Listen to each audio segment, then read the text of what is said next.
My fellow Americans, hi, it's John Muntean again. I want to take a few moments to talk about this political legacy that supposedly I was due to inherit, and how I think that fits in today's world. You know, I've learned early on in my life that I knew I was not a politician. And furthermore, even if I were a politician, I certainly could not be a Democrat.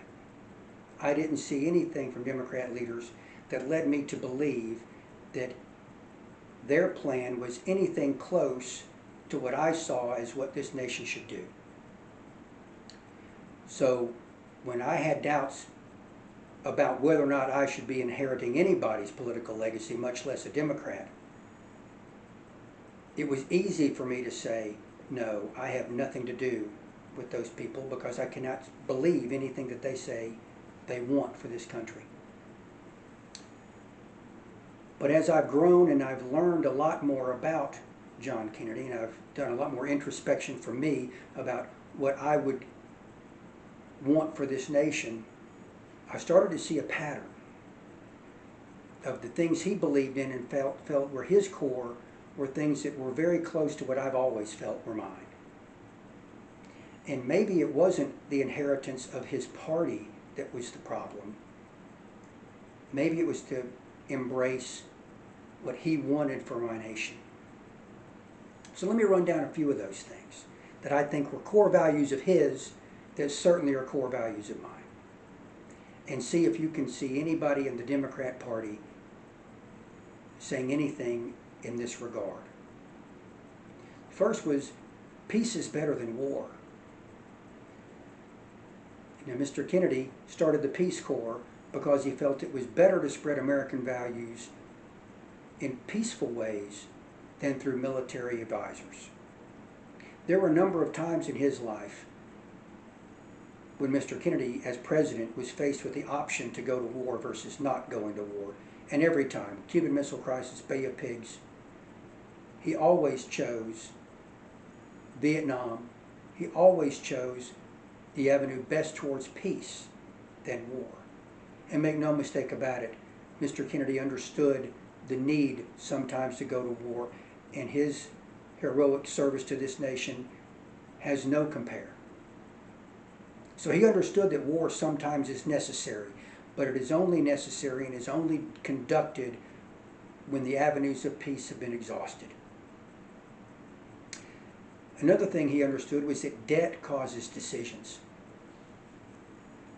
You know, in his time as president, this nation suffered a recession.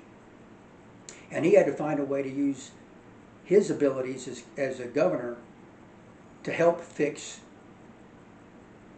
the stagnation and get this nation's economy back on board. He did not believe that the way to do that was to create a government program and borrow more money. What he decided to do was cut spending and cut taxes and let the free market decide. Let the free market fix itself. You know, whether you have been in debt or not, you know that debt makes decisions for you. The further you're in debt, the further you are under the control of somebody else. Whether it's through owing favors or owing money, debt coerces you to create a path that you probably never would have entered otherwise. And Mr. Kennedy understood that, and he resisted by all means increasing debt for this nation. Another thing he felt very strongly about is the fact that all ideas are important. The concept of attracting the best and the brightest for his administration had nothing to do with finding people that universally agreed with everything that came out of his mouth.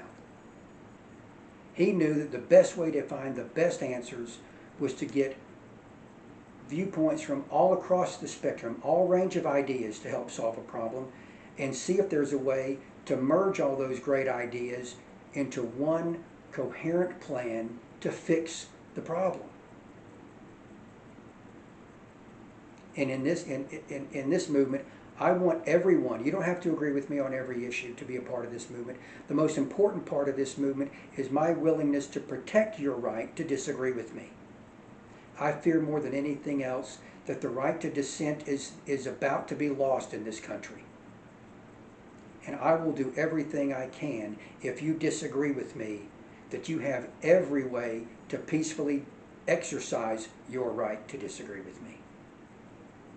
I'm not right all the time, I know that. So I know that I can use the advice from everybody, whether they think I will agree with them or not. And I look forward to hearing from you about a range of issues that you and I may disagree on, and see if we can reach common ground civilly and peacefully, to know that even at the end of the day, we can still live together. Another aspect that Mr. Kennedy was very concerned about is secrets. He felt that secrecy was anathema to a free society, that it was imperative for a free people to have informed consent as to the actions of its government, so that they could know they have a government that stands for their values and is one they can be proud of. He didn't like anything done behind closed doors. He didn't want decisions made that were going to affect the lives of people made behind closed doors. I couldn't agree with him more. Finally, Mr. Kennedy was a man of faith. Now, he was a Roman Catholic and I'm an evangelical Christian, so I'm sure we would have had many theological disagreements. But he never denied his faith, and I certainly will never deny mine.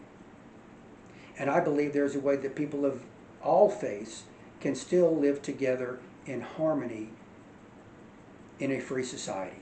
But we can't do it if people are coerced to believe one thing versus another.